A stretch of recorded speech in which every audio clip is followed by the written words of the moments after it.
Hi friends, flavour by Shiba ಚಾನಲ್ಗೆ ಸ್ವಾಗತ. ಇವತ್ತು ಮಾವಿನ ಹಣ್ಣು ಹಾಗೂ ತೆಂಗಿನ ಹಾಲಲ್ಲಿ ಒಂದು ಪಾಯಸ ಥರ ಮಾಡಿ ತೋರಿಸ್ತೀನಿ.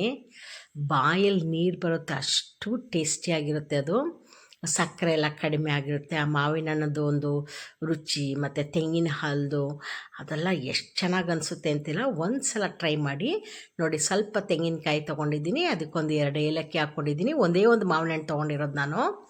ಆಮೇಲೆ ಇದು ಮಿಕ್ಸಿ ಜಾರ್ಲಿ ಈ ಥರ ಗ್ರೈಂಡ್ ಮಾಡ್ಕೊಂಬಿಟ್ಟು ಆ ತೆಂಗಿನ ಹಾಲನ್ನ ಫಿಲ್ಟ್ರ್ ಮಾಡಿ ತಗೊಳ್ಳಿ.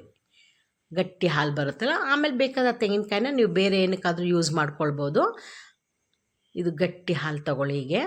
ಇಲ್ಲ ಇನ್ನೊಂದು ಸ್ವಲ್ಪ ನೀರು ಮಿಕ್ಸ್ ಮಾಡ್ಕೊಂಡು ಸೆಕೆಂಡ್ ಟೈಮು ಹಾಲು ತಗೊಳ್ಬೋದು. ಬಟ್ ಗಟ್ಟಿ ಹಾಲಲ್ಲಿ ಮಾಡೋದು ಭಾಳ ರುಚಿಯಾಗಿರುತ್ತೆ.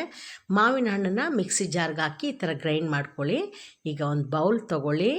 ಆಮೇಲೆ ಆ ಮಾವಿನ ಹಣ್ಣನ್ನ ನಾವು ಗ್ರೈಂಡ್ ಮಾಡಿದ್ವಲ್ಲ ಅದನ್ನು ಹಾಕಿ ಅದಕ್ಕೆ ಸ್ವಲ್ಪ ಮಿಲ್ಕ್ ಮೇಡ್ ಹಾಕ್ಕೊಳ್ಳಿ. ಒಂದು ಸ್ವಲ್ಪ ಮಿಲ್ಕ್ ಮೇಡ್ ಹಾಕಿ ಆಗ ಅದರದ್ದೇ ಆದ ಒಂದು ಟೇಸ್ಟ್ ಇರುತ್ತೆ. ಅದು ಹಾಕಿಬಿಟ್ಟು ಈ ತೆಂಗಿನ ಹಾಲನ್ನು ಇದ್ರ ಮೇಲೆ ಹಾಕಿ ನೋಡಿ. ಇದಾದಮೇಲೆ ತೆಂಗಿನ ಹಾಲು ಹಾಕ್ಕೊಳ್ಳಿ. ಹಾಕ್ಕೊಂಡು ಅದನ್ನ ಚೆನ್ನಾಗಿ ಮಿಕ್ಸ್ ಮಾಡ್ಕೊಳ್ಬೇಕು. ಆಮೇಲೆ ನಿಮ್ಗೇನು ಡ್ರೈ ಫ್ರೂಟ್ಸ್ ಇಷ್ಟ ಅದನ್ನು ಹಾಕ್ಕೊಳ್ಳಿ. ನಾನು ಗೋಡಂಬಿ ಮತ್ತು ಬಾದಾಮಿ ಹಾಕ್ತಾಯಿದ್ದೀನಿ.